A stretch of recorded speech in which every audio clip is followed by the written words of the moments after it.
오늘 하나님이 주시는 말씀 우리 사무엘상 5장입니다. 사무엘상 5장 1절에서 12절까지 말씀입니다.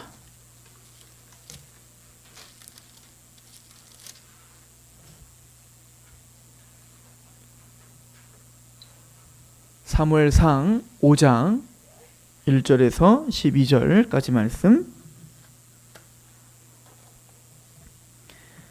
다 찾으셨는지 믿고 우리 같이 봉독하도록 하겠습니다. 사무엘상 5장 1절에서 12절 같이 봉독합니다. 시작.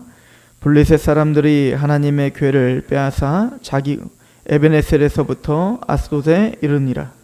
블레셋 사람들이 하나님의 궤를 가지고 다곤의 신전에 들어가서 다곤 곁에 두었더니 아스돗 사람들이 이튿날 일찍이 일어나 본즉 다곤이 여호와의 궤 앞에서 엎드려져 그 얼굴이 땅에 닿는지라. 그들이 다곤을 일으켜 다시 그 자리에 세웠더니 그 이튿날 아침에 그들이 일찍이 일어나 본즉 다곤이 여호와의 궤 앞에서 또다시 엎드러져 얼굴이 땅에 닿고 그 머리와 두 손목은 끊어져 문지방에 있고 다곤의 몸뚱이만 남았더라. 그러므로 다곤의 제사장들이나 다곤의 신전에 들어가는 자는 사람에게 엄중히 더하사 독한 종기의 재앙으로 아스돗과 그 지역을 쳐서 망하게 하니 아스돗 사람들이 이를 보고 이르되 이스라엘 신의 궤를 우리와 함께 잊지 못하게 할지라.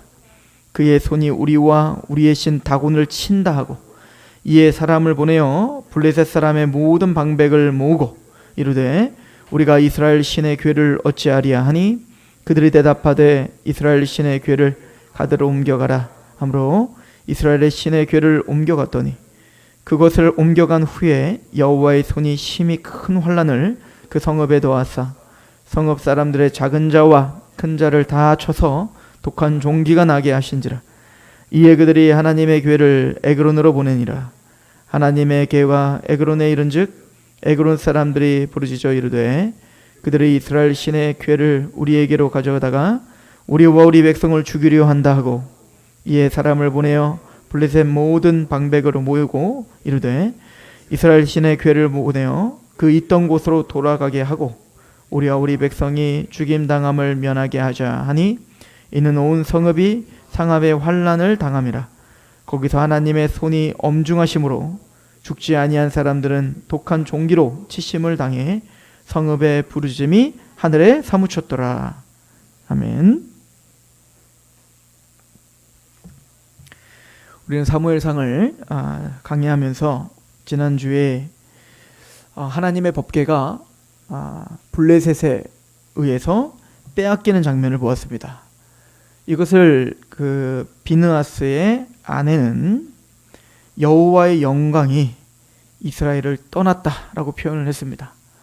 그러니까 하나님의 영광이 지금 이스라엘을 떠났습니다라고 하고 그 고통을 호소했던 것을 볼 수 있어요. 즉 우리가 그래서 지난주에는 하나님의 영광이 거하는 곳이 어디인가라고 하는 것을 우리가 상고했습니다. 자, 그런데 그 하나님의 영광을 상징하는 하나님의 임재를 상징하는 그 여호와의 언약궤, 그 법궤가 이제 블레셋 지경으로 넘어갔어요. 이들은 이 법궤를 아스돗에다가 놨습니다. 특별히 아스돗, 오늘 보면 그 다곤의 신 옆에 뒀다 이렇게 표현을 하고 있습니다. 이 다곤은 블레셋이 섬기던 신입니다. 이 다곤은 사실 이름만 다르지 사실은 그 우리가 구약에 이제 계속 이스라엘 백성들이 여호와 신앙이냐 아니면 바알 신앙이냐라고 해서 싸우는 그 바알 신과 동일한 비슷한 양상을 띠죠.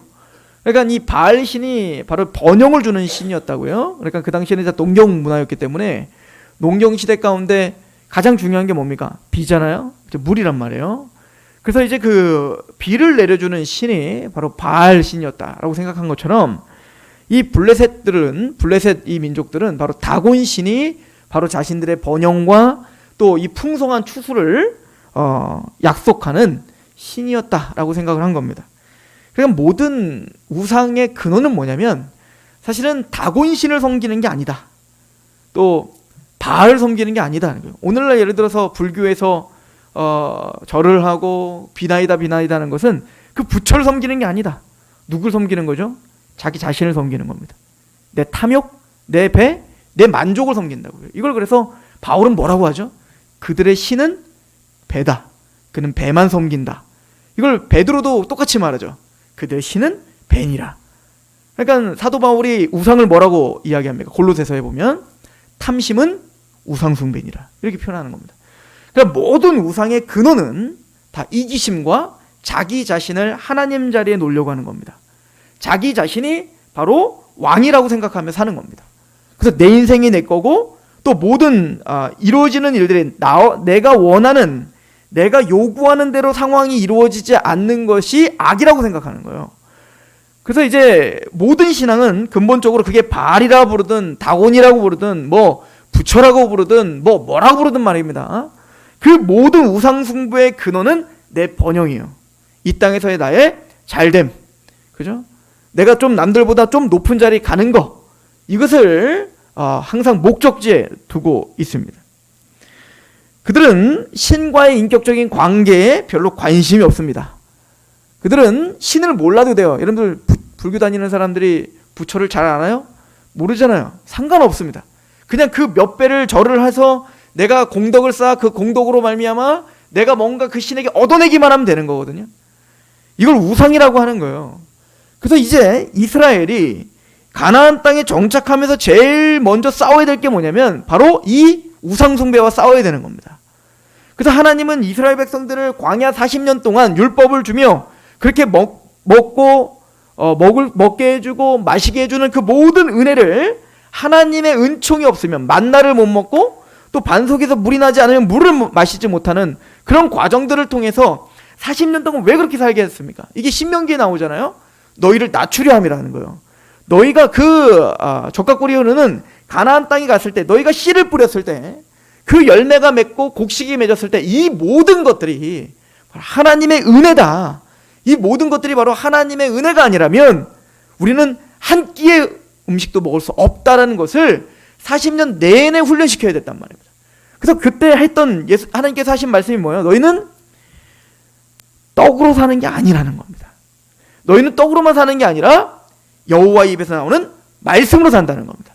그러니까 하나님의 백성의 다름은 여기 있는 거예요. 세상은 떡으로 산다고 생각하는 겁니다. 그래서 신을 만들어 놓고 뭐라고 생각하는 거죠? 그 떡을 달라는, 떡을 주는 신으로 생각하는 겁니다. 그러나 하나님의 백성들은 그것을 위해서 하나님을 섬기는 게 아니에요. 그냥 우리의 모든 생명 자체가 하나님으로부터 나온다는 걸 믿는 겁니다. 그래서 그의 말씀에 집중하는 거예요. 이게 이방 종교와 하나님의 종교, 야훼 종교의 다름인 겁니다. 그러니까 기독교와 다른 타 종교와는 다른 점이 여기 있는 거예요. 타 종교는 행위가 먼저예요. 타 종교는 어떤 공덕이 먼저입니다. 타 종교는 정성이 먼저일 수 있지만 기독교는 뭐죠? 영과 진리로 드리는 예배를 받으시는 겁니다. 즉 알지 못하고 드리는 예배는 받을 수가 없는 겁니다. 하나님과 영적으로 결합이 된, 그래서 죄와 사단의 권세로 하나님과 우리가 영적으로 끊어졌던 우리에게 예수 그리스도의 십자가로 말미암아 죄와 사단의 권세가 부서지고 하나님과 영적으로 연합되어 다시 하나님을 알고 하나님을 사랑하고 하나님의 말씀 앞에 복종하는, 알고도 진리로 드려지는 예배, 이게 참된 예배인 거예요. 그래서 로마서 12장에 뭐라고 하죠? 로마서 1장부터 11장까지 하나님의 은혜에 대한 설명을 합니다. 십자가에서 왜 죽으셨는지, 우리가 어떻게 의롭다움을 받았는지 말입니다. 그리고 12장에 뭐라고 하죠? 그러므로 너희 몸을 거룩한 산제물로 드려라. 이것이 너희가 드릴 영적 예배다. 이 얘기는 영적 예배다라고 할 때 로기켄, 이 단어는 뭐라고요? 합리적이고 합당한 예배다는 거예요. 그러니까 너희가 이런 은혜를 아니까, 그러니까 하나님을 아는 지식이 있어야 되는 겁니다. 예수 그리스도를 통해서 하나님을 아는 지식을 갖는 거예요. 예수님의 십자가의 죽음을 통해 하나님의 국률이 뭔지를 아는 겁니다. 예수님이 자기 아들을 내어주시는 그 구속사를 이루시기 위해 창조부터 계시록까지, 또 예수님이 이 땅에 십자가에 죽으시는 그날까지 어떻게 역사했는지를 알아 하나님의 신실하신 언약의 성취하심을 우리는 아는 겁니다. 그렇게 우리는 말씀을 통해 또 예수 그리스도를 통해 하나님을 아는 지식이 있어야 우리의 몸을 거룩한 산제물로 드릴 수 있는 거예요. 하나님을 아는 만큼 예배하는 겁니다. 진리로 드리는 예배가 하나님 받으시는 예배예요. 그래서 너희 몸을 거룩한 산제물로 드려. 그리고 뭐라고 합니까? 로마서 12장 2절에 그러므로 이 세대를 본받지 말고요. 이 세상 정신을 끊어버리라는 거잖아요. 이 세상 정신을 본받지 말라는 거 아닙니까? 매스컴에서 말하는 거, 또 어디에서 말하는, 옆집 누가 말하는 것이 나의 삶을 주장하지 말게 하고 하나님의 뜻이 무엇인가 분별하라. 이게 기독교입니다. 그럼 어떻게 분별합니까? 말씀으로 분별해야죠. 하나님이 기록해 주신 계시를 통하여 분별해요. 처음부터 끝까지 우린 말씀을 떠나서는 안 되는 겁니다. 성경을 떠나서는 신앙 자체가 안 되는 거예요. 우린 그걸 인정해야 됩니다. 이걸 디모데에게 사도 바울이 뭐라고 말합니까? 디모데 3장에 너희들은 하나님의 거룩한 이 말씀으로 너희가 이 말씀에는 구원을 이루게 하는 지혜가 있다. 이렇게 표현하지 않습니까? 그리고 뭐라고 하죠? 그것뿐만 아니라 이 말씀은 성령의 감동으로 기록된 것이다 하는 거예요. 그래서 교훈과 책망과 바르게 함과 온전하게 하게 하는 말씀이 능력이라는 거죠. 또 우리가 모든 선한 일을 할 수 있는 능력을 갖추는 게 뭐예요? 말씀이에요. 이건 무슨 지식적으로 단순히 말씀을 많이 안다는 의미가 아니라 이 말씀을 통해서 하나님을 아는 지식이 있다는 얘기인 겁니다. 그래서 바벨론의 포로 시기에 다니엘이 그 포로기의 그 암담원을 바라보며 또 예언을 하지 않습니까? 앞으로 하나님의 백성들이 고난당하는 일들이 있을 거다라는 거예요. 심각한 고난이 올 거다. 그런데 그때 다니엘이 그래도 소망할 수 있었던 것은 그러나 자기 하나님을 아는 지식이 있는 자는 용맹을 떨친다. 이렇게 말을 했다고요. 명확하게 하나님의 말씀을 통해서 그분이 누구신지를 아는 거. 이게 너무나 중요했단 말입니다. 자, 지금 이스라엘 백성들이 이 법궤를 빼앗긴 이유가 여기 있는 거예요. 하나님의 법궤를 빼앗긴 이유가 그들은 하나님을 섬긴다고 했고 하나님이 출애굽을 우리를 시켜줬습니다라는 말만 했지 그들은 전혀 하나님의 말씀에 관심이 없었습니다. 그리고는 이 법궤를 주신 이 언약궤를 주신 그 목적을 잃어버린 채 그 언약궤를 그냥 부족처럼 여기고 있었다고요. 다시 말씀드리지만 하나님이 우리에게 말씀을 줬어요. 하나님이 계시로 성경책을 줬다고요. 그러면 우리는 성경책을 읽어야 되는 겁니다. 이 성경을 읽어서 이해가 안 되면 목사와 교사로 세운 그 지도자를 통해서 끊임없이 성경 공부를 해야 되는 겁니다. 말씀을 들어야 되는 겁니다. 그래서 이 말씀이 이해되어서 이곳에서 나오는 하나님의 말씀을 통해 하나님을 아는 지식이 있어. 그 말씀이 나의 생각과 마음과 우리의 의지를 사로잡아 복종하게 하는 것이 기독교예요. 그런데 이들은 성경책을 갖다 놓고 이 성경책을 읽고 하나님을 아는 거에 관심이 없는 겁니다. 그리고 그들은 뭐 했죠? 그냥 성경책을 섬긴 겁니다. 어떻게? 괜히 성경책이 옆에 있으면 두통이 사라질 것 같고 성경책 끼고 있으면 내가 경건해지는 것 같고 성경책이랑 같이 있으면 왠지 내가 공부 더 잘할 수 있을 것 같고 기독교가 하나의 우상숭배가 될 수 있다는 거죠. 지금 법궤가 그런 거예요. 하나님이 원래 법궤를 주신 목적은 뭡니까? 여러분들 모세를 통해서 하나님 법궤 옆에 반드시 뭘 두라고 했어요? 하나님의 그 계명 모세에게 계시로 주신 하나님의 율법을 다 기록하여 어디 옆에 두라? 법궤 옆에 두라는 거예요. 그리고 그 법궤의 그 율법의 핵심인 하나님과의 계약, 그 언약을 그 계약판을 어디다 두라? 법궤 안에 두라는 거예요. 그 법궤는 뭘 상징합니까? 하나님의 영광, 하나님의 임재, 그것뿐만 아니라 하나님의 말씀, 하나님 말씀 앞에 복종해야 됨을, 또 거기에서 하나님의 언약이 체결됐음을 기억하는 겁니다. 그게 법궤의 의미인 거예요. 그러니까 단순히 법궤를 들고 나가 싸우면 이기는 게 아니라 그 법궤의 의미를 알아 하나님과 인격적인 만남이 있어야죠. 그 법궤의 진짜 의미를 알아 그 법궤 옆에 있는 그 율법책을 묵상하고 지도자들이 자기들이 먼저 그 말씀 앞에 감격하고 그리고 그 제사장들과 그 모든 지도자들은 그 말씀으로 백성들을 가르쳤어야 되는 겁니다. 이게 하나님과의 바른 관계라고 말하고 의라고 이야기한단 말이에요. 그러나 그들은 그것과 전혀 상관이 없었습니다. 그냥 법궤가 나에게 있음으로 나는 안식을 취하는 겁니다. 우리가 단순히 등록교인이기 때문에 구원받은 거 아니란 말이에요. 우리가 그냥 성경 많이 읽어봤어가 이게 우리에게 안식을 주는 게 아니란 말입니다. 내가 말씀을 이렇게 들고 다녀. 우리는 성경책 많어. 이게 하나님과의 나의 관계를 증명하지 못한단 말입니다. 우리가 하나님과의 관계가 올바르다라고 하는 걸 증명하는 것은 그 말씀을 통해서 하나님을 아는 겁니다.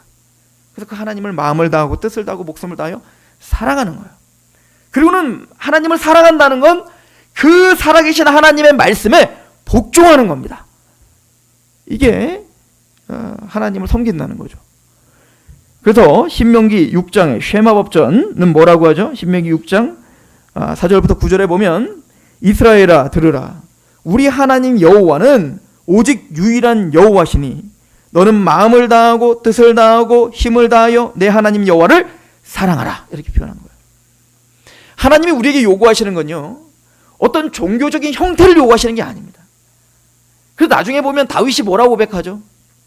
시편 51편에 밧세바와 간음을 저지르고 우리가 쳐 죽인 다음에 나단이 책망을 하니까 그때 자신의 죄를 심각하게 깨닫고 어떻게 합니까? 통회하며 뭐라고 하죠? 하나님은 제사를 원치 않는다. 하나님은 제물을 원치 않는다. 하나님이 진짜 원하는 제사는 상한 심령이라는 겁니다. 그 마음이 상한 심령이 되어 하나님과 결부된 예배를 받으시고 하나님 앞에 갈망하는 마음으로 하나님께 나가는 마음을 원하지, 단순히 그 형식을 원하시는 분은 아니다, 이 얘기인 거예요. 하나님이 진짜 우리에게 원하는 건 하나님을 사랑하는 겁니다. 근데 우리는 하나님을 알지 못하면 사랑할 수가 없습니다. 오늘 내가 내게 명하는 말씀을 너는 마음에 새기고 내 자녀들에게 부지런히 가르치며 집에 앉아 있을 때이든지 길을 갈 때이든지 누워 있을 때이든지 일어날 때이든지 이 말씀을 강론할 것이며, 그 하나님의 말씀 앞에 감격한 자는 반드시 어떻게 할까요? 전하고 싶을 겁니다. 제가 군대에서 처음 복음을 들었을 때, 또 복음을 듣고 여러 책들, 믿음의 선진들의 책들을 보며 깜짝 놀라는 게 있었죠. 이게 기독교구나. 진짜 이게 하나님을 숭배하고 하나님을 섬긴다는 거구나. 그 수많은 믿음의 선진들의 책을 보면서 그거를 읽고 가만히 있을 수가 없었어요. 그러니까 만나는 사람에게 그걸 막 자랑하고, 너 그 말씀 아냐? 그 야곱에 대한 얘기 아냐? 아브라함이 어떻게 구원받았는 줄 아냐? 그런 이야기를 얘기할 수밖에 없었다고요. 마찬가지지 않을까요? 우리가 진짜 그 하나님을 사랑하는 마음이 있다면 얘기하고 싶죠. 누구한테? 내 자녀에게. 내 자녀의 믿음이 좀 잘 성장했으면 좋겠고, 내 자녀가 하나님의 말씀 앞에 부복했으면 좋지 않겠습니까? 그러니까 하나님을 먼저 너는 마음을 다하고 뜻을 다하고 사랑하고, 그리고 부지런히 네 자녀들에게 어떻게 하라? 가르치라는 겁니다. 그리고 뭐라고 합니까? 너는 또 그것을 내 손목에 매여 기호로 삼으며 내 미간에 붙여 표로 삼고 또 내 집 문설주와 바깥문에 기록할지니라. 이렇게 말하죠. 미간의 색이라는 게 뭐라고요? 하나님의 말씀에 우리의 가치관이 되라는 얘기인 겁니다. 그러니까 유대인들처럼 지금도 율법을 이렇게 달고 다니라는 얘기 아니에요. 성경 찢어갖고 여기다 붙이고 다니라는 얘기 아니잖아요. 바보입니까 우리가? 주님께서 우리에게 말씀하시는 게 뭐죠? 하나님의 말씀이, 그 율법이 우리의 생각과 마음을 주장하게 하라는 거예요. 그리고 오른손에 기호를 매라는 건 뭐라고요? 행위요, 능력입니다. 즉 그 하나님의 말씀에 지배를 당한 그 감정과 지배를 당한 하나님의 그 가치관을 가지고 행하라는 겁니다. 순종하라는 겁니다. 이게 하나님을 사랑하는 거예요. 그리고 이게 신앙입니다. 이게 기독교 신앙이라고요. 근데 지금 사사시대에 이스라엘은 전혀 이런 모습이 아니었어요. 누구부터? 엘리와 두 아들부터 전혀 이런 모습이 아니었다고요. 우리가 이거는 다시 상고하지 않아도 되지 않습니까? 엘리와 두 아들은 하나님의 말씀 앞에 굽복하고 싶은 마음이 없습니다.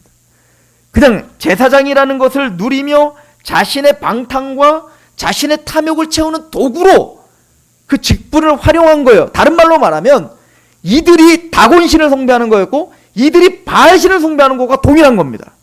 말은 여호와의 제사장이라고 말해놓고 그들은 여호와를 이용한 겁니다. 뭐를? 내 이익과 내 부유함과 내 번영을 위해서 하나의 도구로 전락시키고 기계로 전락시킨 거예요. 아, 법궤를 들고 가면 싸우면 이긴데, 아, 기도하고 우리가 시험 보면 왠지 시험이 잘 봐질 것 같아.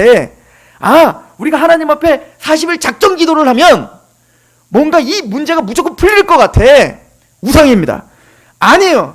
그거에 능력이 있는 게 아니라 작정 기도를 하더라도 그것을 통해서 말씀을 통해 하나님과의 인격적인 만남과 인격적인 변화가 생겨야죠. 이게 중요한 겁니다.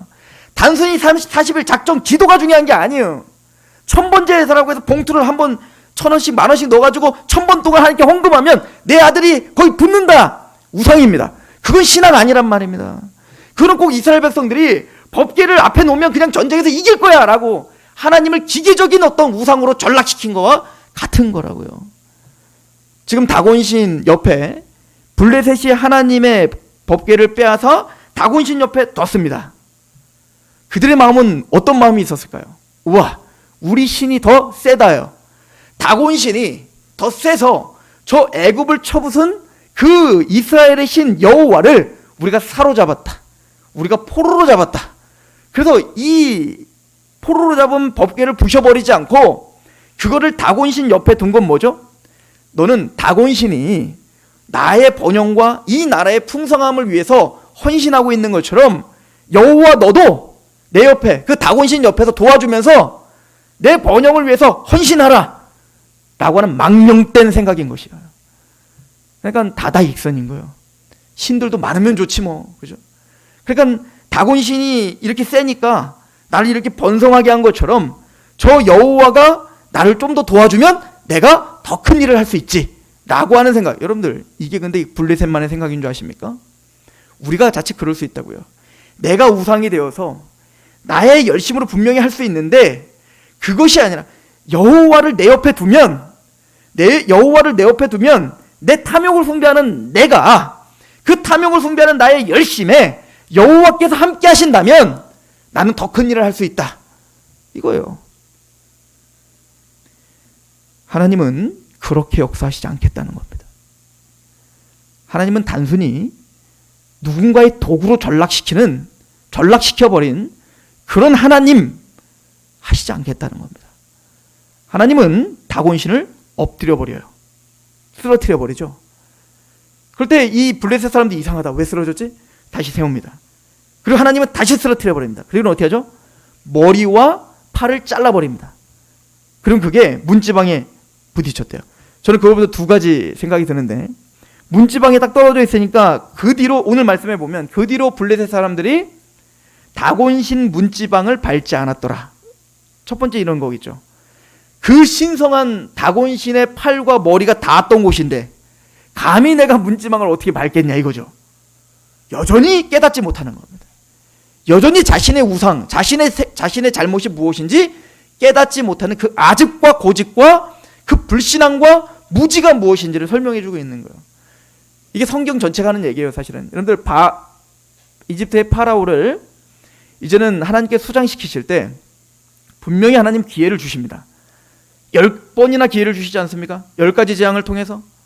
그런데 그 10가지 재앙을 통해서 하나님이 증명해낸 건 뭐예요? 변하지 않더랍니다. 변할 것 같다 하다가도 조금만 마음 편해지면 다시 도루묵이에요. 이게 뭐예요? 인간이다. 인간이다.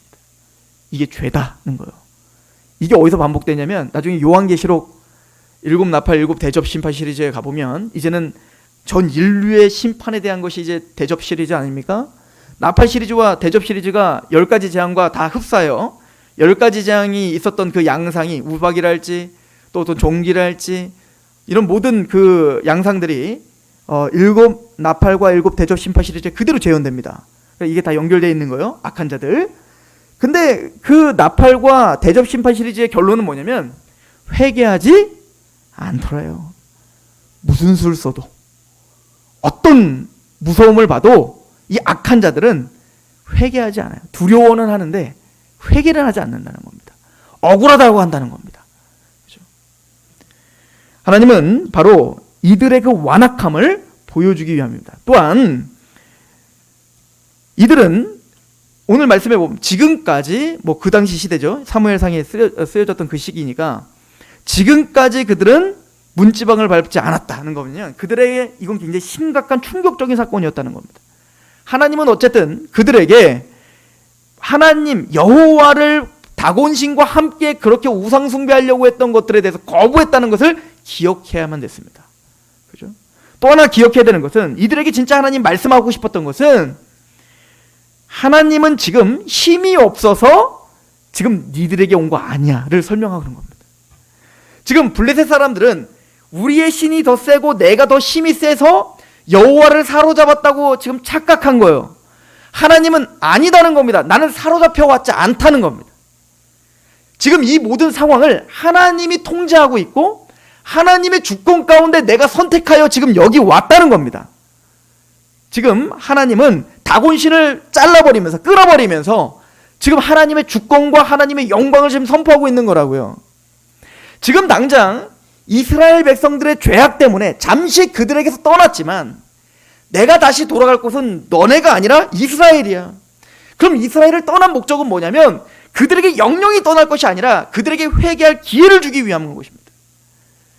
사도 바울이 교회의 그 권징에 대한 이야기를 하는 장면이 나옵니다. 거기서 보면 어떤 범죄한 자가 있다면 조용히 두세 사람이 가서, 왜냐면 한 사람이 가면은 자기 생각인 줄 아니까 한 두세 사람이, 믿을 만한 두세 사람이 가서 당신이 이걸 잘못했습니다, 이건 죄입니다라고 권고하라 이거예요. 근데 돌이키면 형제를 얻는 것이고, 만약 돌이키지 않는다면 어떻게 하냐면 이제는 교회에게 알려서 공개적으로 이제는 치리하라 이렇게 표현해요. 그런데 그것도 안 듣고 완악하게 막 자신의 완악함을 회개하지 않으면 사탄에게 내줘버려 이렇게 돼버립니다. 출교입니다. 가장 무서운 거예요. 근데 그렇게 출교를 하는 이유는 그 영혼을 버리기 위함이 아니에요.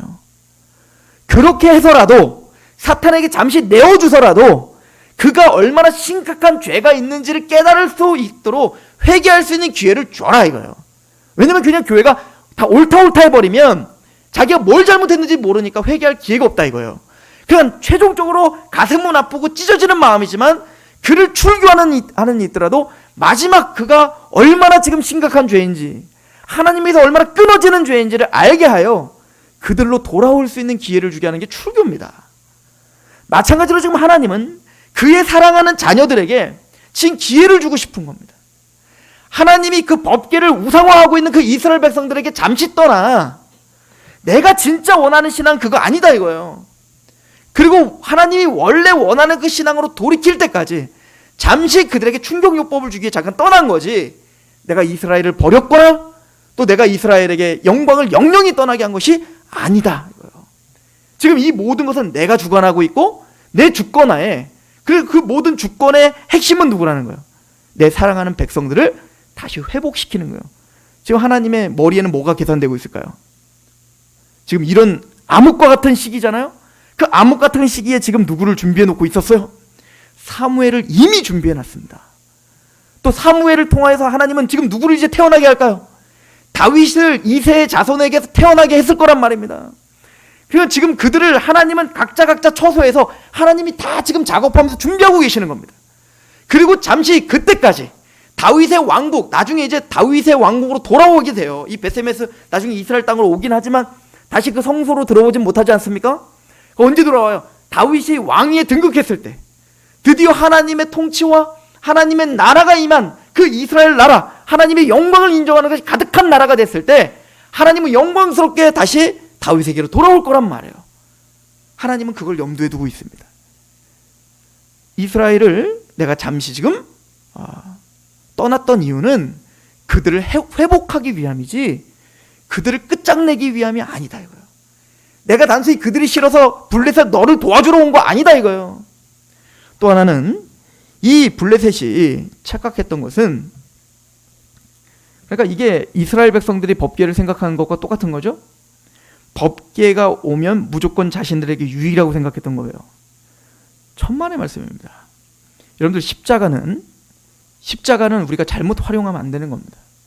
십자가는 아무에게나 유익이 되는 게 아니에요. 십자가를 믿고 그 앞에 굴복하고 하나님의 백성 되어 마음이 가난해져 그 말씀을 믿는 자들에겐 그게 구원이지만, 그 십자가의 복음은 그걸 강팍하게 대적하고 있고 자기 우상 가운데 있는 자들에게는 심판의 도구인 겁니다. 심판의 도구요. 그래서 요한복음 3장 16절에 뭐라 하죠? 하나님이 세상을 이처럼 사랑하사 독생자를 주신 저를 믿는 자마다 멸망치 않고 영생을 얻게 하려 하심이라. 그리고 그 밑에 뭐라고 말합니까? 그러나 그를 믿지 않는 자는 이미 심판을 받은 거다. 그를 믿는 자는 심판을 받지 않는 것이요 라고 말하죠. 그러니까 우리가 그 예수를 믿으면 그것은 우리에게 복이고 유익이고 우리에게 영광이지만, 그 예수를 믿지 않는 자들에게 십자가는 심판인 거예요. 너무너무 두려운 심판인 겁니다. 하나님도 마찬가지입니다. 하나님의 말씀 앞에 굴복하는 그의 백성들에게는 그건 복이고 영광이고 그 자체가 우리의 상급이에요. 아브라함에게 그러지 않습니까? 내가 너의 큰 상급이라 라고 말하지 않습니까? 그럼 하나님을 대적하고 있는 자들에게 하나님은 뭡니까? 죄인들에게는 심판이요 재앙일 것입니다. 이게 성경이 하는 얘기예요. 이게 성경 전체가 하는 얘기인 겁니다. 오늘 말씀을 보면서 저는 참 재밌었는데, 여러분들 요셉을 한번 생각해 보십시다. 요셉은 하나님의 말씀을 아는 자였죠. 그죠? 하나님의 말씀을, 꿈을 통해서 하나님 말씀을 알았어요. 그 말씀 때문에, 그 말씀, 하나님께 받은 그 말씀을 전한 것 때문에 그의 형제들에게 배반을 당하고 이제 노예로 팔려가는 거 아니겠습니까? 노예로 팔려갔습니다. 상황이 암흑이에요. 포로가 됐단 말이에요. 노예가 됐단 말입니다. 그렇게 자유인으로 살다가, 그러나 요셉은 포로로 끌려가는 그 암흑과 같은 그곳에 가든 어디에 가든 공통적인 특징이 있는데요. 말씀 앞에 살았다는 겁니다. 요셉은 하나님과 동행했다는 거예요. 그리고 결론이 어떻게 나오냐면, 요셉을 통하여 보디발레 집에 하나님의 은혜가 임하더라. 하나님과 동행하는 요셉이 가니까 보디발레 집에 하나님의 은혜가 임합니다. 하나님의 말씀대로 철두철미하게 살았더니 어떻게 됐죠? 모함을 받아, 보디발레 아내에게 모함 받아 어떻게 됐죠? 감옥으로 갔죠. 상황 더 안 좋아졌어요. 근데 거기서도 동일한 표현이 나옵니다. 감옥에 갔지만 요셉으로 통하여 전옥에 하나님의 은혜가 임하더라. 하나님과 동행하는 요셉이 가는 곳마다, 그게 어디든, 그게 암흑이든, 그게 고통이든 말입니다. 또 때로는 요셉이 애굽으로 갔지 않습니까? 애굽의 총리로 갔잖아요. 그러니까 우리가 잘 알듯이 요셉을 통하여 온 애굽에 복이 임하죠. 하나님의 복이. 이게 아브라함의 자손들의 축복입니다. 이거는 하나님이 창세기 12장에 아브라함에게 약속한 게 지금 성취되고 있는 걸 보여주고 있는 거예요. 내가 너에게 복을 주고 너는 어디를 가든 복의 근원이 된다 이거예요. 그러니까 하나님의 약속은 매이지 않죠. 요셉은 상황이 얽매이지만, 상황이 더 안 좋아졌지만 하나님의 약속은 얽매이지 않죠. 이 이야기를 신약에서 누가 똑같이 살죠? 바울이 그렇게 살죠. 이 빌립보서에 보세요. 바울은 하나님의 복음 때문에 복음을 전파했더니 항상 승승장구, 번영의 길이고 좋은 길이고 넓은 길로 가던가요? 더 좁은 길로 가고 고난의 길로 가지 않던가요? 그래서 사도 바울이 다 나같이 되길 원한다고 했잖아요. 그래서 사도 바울이 그래요. 자기가 이제 로마의 감옥에 갇혀서 빌립보 성도들이 자신을 위해서 걱정하는 걸 알고 뭐라고 하냐면 기뻐하라, 항상 기뻐하라. 그리고 말하기를 내 육체는 매임을 당하지만 하나님의 복음은 매임당하지 않는다는 거예요. 간수장이 변화됩니다. 그것을 통해서 나중에 로마의 고위 간직자들이 아마 믿는 사람들이 그것으로 시작으로 조금씩 퍼져나가기 시작했을 것입니다. 즉 자신은 매이고 자신은 고통당할 수 있으나 하나님의 약속과 하나님의 언약과 하나님의 복음은 매임당하지 않는다예요. 요셉이 노예로 있든 감옥에 있든 애굽의 총리로 있든 상관없습니다. 하나님의 약속은 약속대로 성취되고 있어요. 바울이 로마로 끌려가든 매를 당하든 고난을 당하든 상관없습니다. 바울이 어디에 있든 그곳에서 하나님의 복음이 전파되고 있습니다. 이게 원래 이스라엘의 삶이어야 된단 말입니다. 이걸 출애굽기 19장은 뭐라고 하는지 아십니까? 너희는 제사장 나라다 이렇게 표현하는 거예요. 너희를 통하여 하나님의 복이 임해야 된다는 거예요. 이게 제사장의 나라인 거예요. 그러나 이스라엘 백성들의 그 제사장된 나라의 사명은 잃어버린 지 오래된 겁니다. 자기들조차 하나님과의 관계를 깨트리며 살았다고요. 하나님은 다시 제사장 나라다운 제사장 나라다운 나라로 만드시기 위해 잠시 그들을 떠난 거예요. 가슴 아프지만. 그죠? 예전에 저희 어머니가 뭔 사건인지는 기억이 안 나는데 하여튼 전 가족에게 실망을 한 적이 한 번 있었어요. 아버지와 싸우시다가 그 불똥이 우리에게 튀어서 하여튼 난리 버거지가 한 번 난 적이 있었는데 그때 제 기억으로 저희 어머니가 3일 동안 집을 나가셨습니다. 처음이었어요. 처음이자 마지막으로 나가신 거예요. 충격이었죠. 그래서 제가 그때 초등학교 4학년 때인가 자전거를 타고 학교 끝나면 엄마를 찾으러 그냥 무조건 막 달렸던 기억이 납니다. 울면서. 아, 슬프다, 그죠? 근데 저희 어머니가 3일 만에 다시 복귀하셨습니다. 복귀하셨는데 저희 어머니가 실망에 실망을 한 겁니다. 왜냐면 너무 잘 먹고 있는 거예요. 저희 아버지가 사고를 사다가 어머니가 없으니까 밥할 게 없으니까 사고를 이만큼 끓여놓은 겁니다. 아버지가. 왜 먹을 거 반찬을 못하니까. 그리고 이제 저희 어머니 눈에는 어떻게 보일까요? 내가 없으니까 더 잘 먹는다 이거지, 이렇게 되는 거죠. 어머니가 가슴이 찢으며 나갔던 이유는 회개하며 돌아오길 바랬던 거였거든요. 가슴 아파하며 나는 근데 그렇게 찾아간 거 우리 어머니는 모르지.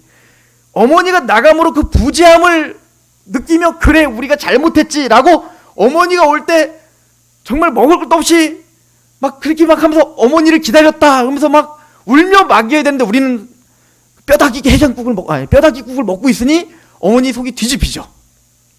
그러니까 하나님이 진짜 이스라엘을 떠난 이유가 거기 있는 거예요. 하나님은 이스라엘을 버리지 않아요. 이게 로마서 11장에 하는 얘기인데요. 하나님은 택하심과 부르심에 후회하심이 없느니라요. 하나님이 이스라엘을 택하시고 이대로 냅두겠느냐? 그럴 수 없느니라. 그럼 왜 이스라엘 백성들이 이렇게 강팍하지? 그들의 강팍함으로 이방인들에게 복음이 전파되게 하여 이방인의 충만한 수가 다 차면 그때 다시 이스라엘 백성들이 다시 하나님께 돌아오게 되리라. 하나님의 지혜와 하나님의 그 지식과 그 총명과 그 놀라운 그 섭리가 얼마나 놀라운 영광스러운가를 그래서 로마서 11장은 찬양하는 겁니다.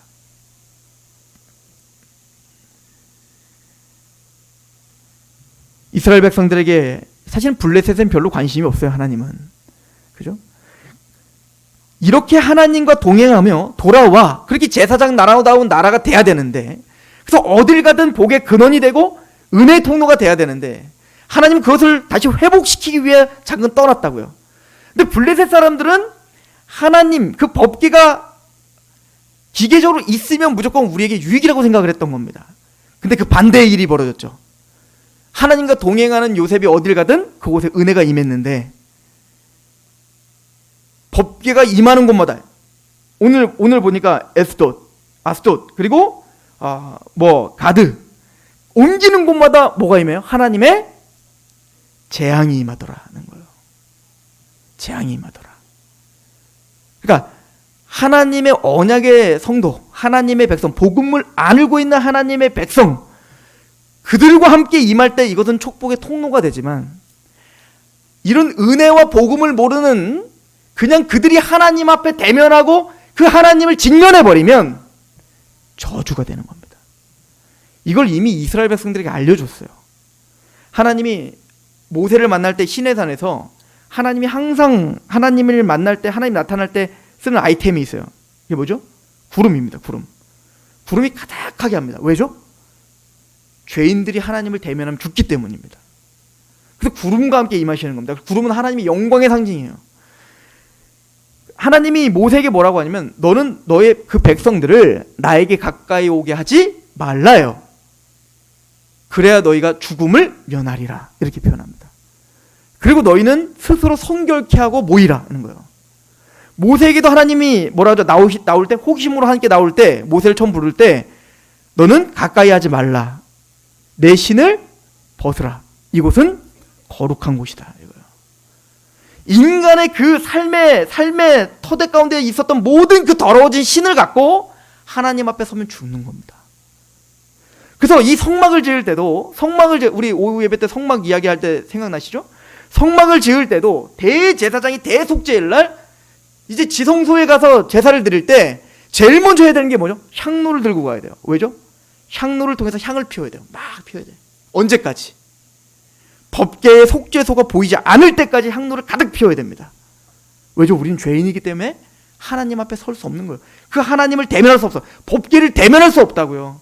그래서 원래 법궤를 움직일 때 우리 그 성막론 할 때 배웠잖아요. 법궤는 반드시 덮개로 씌워서 움직여야 됩니다. 아무도 보면 안 돼요. 근데 얘네들은 이런 하나님을 아는 지식이 전혀 없는 겁니다. 그러니까 법궤를 그냥 아무렇게나 망치했겠죠. 그러니까 그 법궤를 통하여 어떻게 됐을까요? 재앙이 임하는 겁니다. 그죠? 이건 뭐죠? 모든 인간들, 이게 지금 이 블레셋만 말하는 게 아니라 블레셋을 통하여 모든 인류를 말하는 겁니다. 아담 이후로 모든 인류는 그렇게 법계 하나님의 임재 가운데 있을 때 다 저주 가운데 있다, 재앙 가운데 있다, 심판받을 수밖에 없다라는 것을 선언하는 거예요. 그럼 이스라엘은 생각해 봐야 됩니다. 야, 겉봐, 우리가 얼마나 나으면 쟤네들은 법계 간직도 못해. 법계를 가질 수 있는 자격이 안 되잖아. 근데 우리는 법계를 가질 수 있는 자격이 되니까 우리한테는 죽임당하지 않잖아. 우리는 법계만 있으면 승리했었잖아. 지금 당장 법계가 빼앗겼지만 여봐, 이 법계 우리 거라니까. 하나님은 그거 박살내려 가신 거예요. 웃기지 말아요. 너희도 사실은 그 법계가 블레셋을 첫 재앙이 임하는 것처럼 너희들도 원래 다 싹 죽어야 된다니까. 왜? 하나님과의 관계와 법계의 의미를 전혀 몰랐으니까. 그러나 이스라엘에게 지금 하나님이 얼마나 큰 은총으로 너희를 인내하였고, 너희를 얼마나 큰 은총으로 지금 너희를 보호했었는지를 이스라엘은 이 사건을 통해서 깨달아 알아야 되는 겁니다. 자신들이 얼마나 은총받은 민족이었는지. 그래서 이 성막을 통해 하나님이 하나님의 은총과 은혜로 우리가 은혜의 보좌 앞에 나갈 수 있다는 것이 얼마나 큰 은혜인지를 우리는 알아야 된다는 얘기. 우리로 얘기하면 하나님의 심판대 앞에 서서 사실은 세상이나 우리나 모두가 다 재앙받고 심판받고 영원한 지옥 형벌을 받을 수밖에 없다는 걸 우리는 철저히 알아야 되는 겁니다. 우리가 뭔가 자격이 되고 뭔가 잘나서 하나님이 지금 우리 안에 예수 그리스도를 주시고 우리가 찬양할 수 있는 자격이 되는 게 아니라 하나님의 은혜와 은총으로 십자가에 죽으시는 예수 그리스도 때문에 우리는 그냥 거저 하나님의 은혜의 보좌 앞에 나갈 수 있다는 것을 깨달아 아는 시간이어야 된다는 거예요.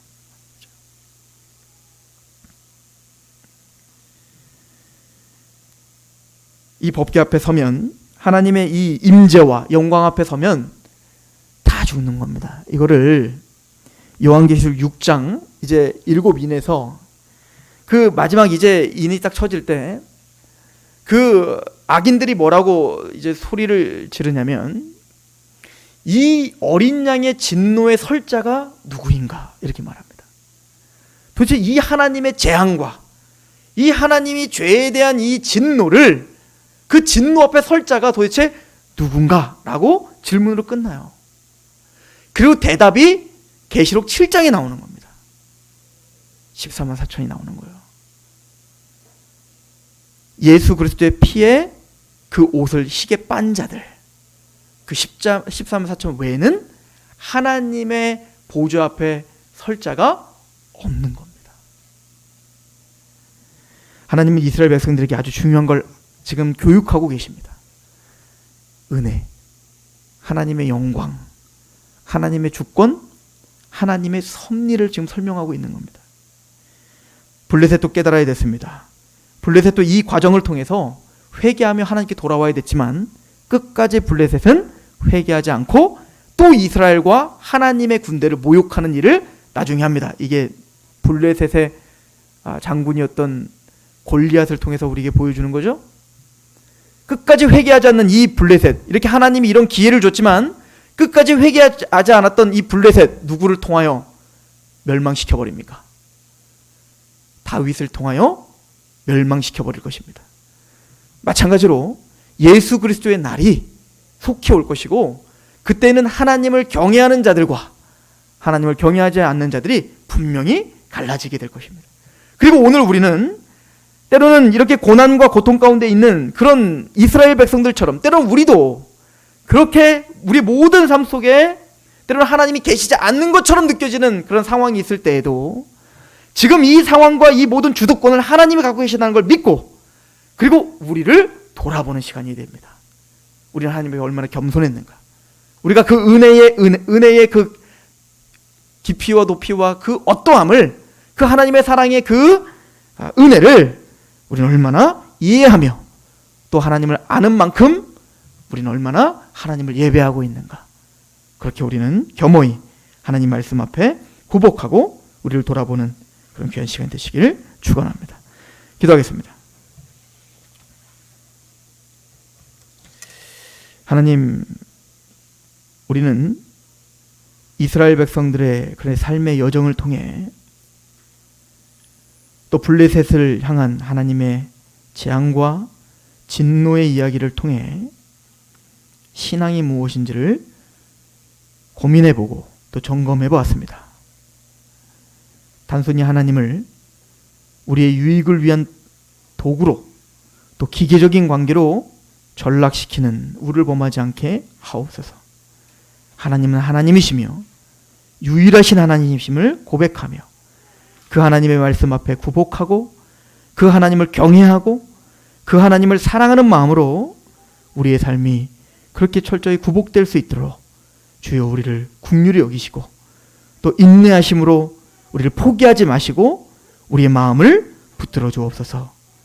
또 그렇게 완성된 하나님의 제사장 나라답게 주님께서 만들어 주실 것임을 믿고 우리가 하나님을 의지하며 이렇게 기도하오니 주여 우리에게 은혜를 베풀어 주옵소서.